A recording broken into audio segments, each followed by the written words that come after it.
Hi ಎಲ್ಲರಿಗೂ ನಮಸ್ಕಾರ. ನನ್ನ ಕನಸು ಚಾನಲ್ಗೆ ಸ್ವಾಗತ. ನಾನಿವತ್ತು ಲಂಚ್ ಬಾಕ್ಸ್ಗೆ ತುಂಬ ಸಿಂಪಲ್ಲಾಗಿ ಈಸಿಯಾದ ವೆಜಿಟೇಬಲ್ನ ಸಾಂಬಾರು ಮಾಡ್ತಿದ್ದೀನಿ. ಬನ್ನಿ ಫ್ರೆಂಡ್ಸ್, ಹೇಗೆ ಮಾಡೋದು ಅಂತೇಳಿ ನೋಡೋಣ. ಅದಕ್ಕಿಂತ ಮುಂಚೆ ಯಾರೆಲ್ಲ ನನ್ನ ಚಾನಲ್ ಸಬ್ಸ್ಕ್ರೈಬ್ ಆಗಿಲ್ಲ, ಪ್ಲೀಸ್ ಸಬ್ಸ್ಕ್ರೈಬ್ ಮಾಡ್ಕೊಳ್ಳಿ. ಸಬ್ಸ್ಕ್ರೈಬ್ ಮಾಡೋದು ಮಾತ್ರ ಮರಿಬೇಡಿ. ಫಸ್ಟ್ ನಾನಿಲ್ಲಿ ಒಂದು ಬಾಣಲೆಗೆ ಒಂದು 3-5 ಟೇಬಲ್ ಸ್ಪೂನ್ ಆಗೋಷ್ಟು ಆಯಿಲ್ ಹಾಕ್ಕೊಳ್ತಿದ್ದೀನಿ.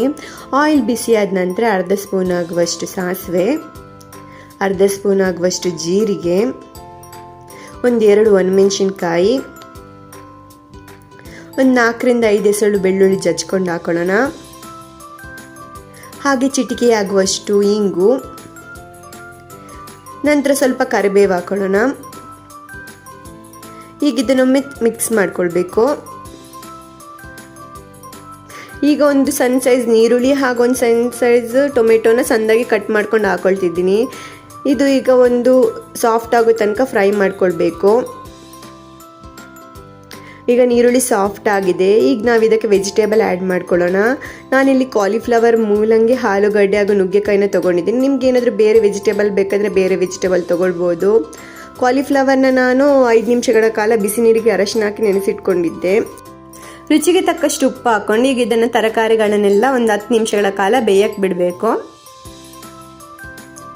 ತರಕಾರಿಗಳೆಲ್ಲ ಒಂದು ಅರ್ಧ ಬೆಂದರೆ ಸಾಕು. ಈಗ ನೋಡಿ, ತರಕಾರಿ ಒಂದು ಅರ್ಧ ಬೆಂದಿದೆ. ಈಗ ನಾವು ಇದಕ್ಕೆ ಮಸಾಲೆಗಳನ್ನ ಆ್ಯಡ್ ಮಾಡ್ಕೊಳ್ಳೋಣ. 1.5 ಸ್ಪೂನ್ ಆಗುವಷ್ಟು ಮಿರ್ಚಿ ಪೌಡರ್ನ ಹಾಕ್ಕೊಳ್ತಿದ್ದೀನಿ. ಹಾಗೆ 1.5 ಸ್ಪೂನ್ ಆಗುವಷ್ಟು ಸಾಂಬಾರ್ ಪೌಡರ್,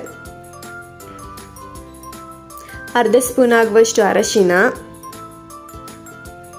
ಹಾಗೂ 1 ಸ್ಪೂನ್ ಆಗುವಷ್ಟು ಧನಿಯಾ ಪೌಡರ್. ಇದೆಲ್ಲ ಹಾಕಿದ ನಂತರ ಒಮ್ಮೆ ಮಿಕ್ಸ್ ಮಾಡ್ಕೊಳ್ಳೋಣ. ಅಂದರೆ ಒಂದು 1 ನಿಮಿಷ 2 ನಿಮಿಷ ಇದನ್ನೆಲ್ಲ ಹಸಿ ಸ್ಮೆಲ್ ಹೋಗೋ ತನಕ ಮಿಕ್ಸ್ ಮಾಡ್ಕೊಳ್ಬೇಕು. ಹಾಗೆ ತರಕಾರಿನೂ ಈ ಏನು ಮಸಾಲೆ ಇದೆ ನೋಡಿ, ಅದನ್ನು ಹೀರ್ಕೊಳ್ಳೋ ತನಕ ಮಿಕ್ಸ್ ಮಾಡ್ಕೊಳ್ಬೇಕು. ಈಗ ನಾನು ಇದಕ್ಕೊಂದು ಅರ್ಧ ಗ್ಲಾಸ್ ಆಗುವಷ್ಟು ನೀರು ಹಾಕ್ಕೊಳ್ತಿದ್ದೀನಿ. ನಾವಿಲ್ಲಿ ನೀರು ಆ್ಯಡ್ ಮಾಡ್ಕೊಂಡಿಲ್ಲ ಅಂದರೆ ತಳ ಹಿಡಿಯೋ ಚಾನ್ಸಸ್ ಜಾಸ್ತಿ ಇರುತ್ತೆ, ಅದಕ್ಕೋಸ್ಕರ ನೀರು ಆ್ಯಡ್ ಮಾಡ್ಕೊಳ್ಬೇಕು. ಹಾಗೆ ಒಂದು 2 ಸಲ ಹೀಗೆ ಮಿಕ್ಸ್ ಮಾಡ್ಕೊಳ್ತಾನೆ ಇರಬೇಕು.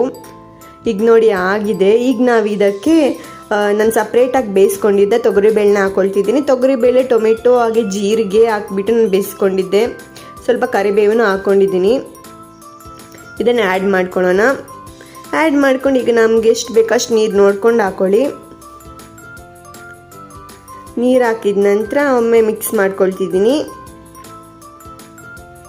ಹಾಗೆ ಒಂದು ಸಣ್ಣ ಲಿಂಬೆಹಣ್ಣಿನ ಸೈಜಿನ ಹುಣಸೆ ಹಣ್ಣನ್ನು ನೆನೆ ಹಾಕ್ಕೊಂಡು ಅದರ ರಸನ ಆ್ಯಡ್ ಮಾಡ್ಕೊಳ್ತಿದ್ದೀನಿ. ರುಚಿಗೆ ತಕ್ಕಷ್ಟು ಉಪ್ಪು.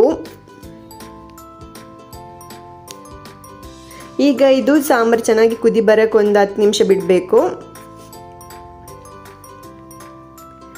ಈಗ ನೋಡಿ, ಸಾಂಬಾರು ಕುದಿ ಬಂದಿದೆ. ನಮ್ಮ ಸಾಂಬಾರು ರೆಡಿಯಾಗಿದೆ.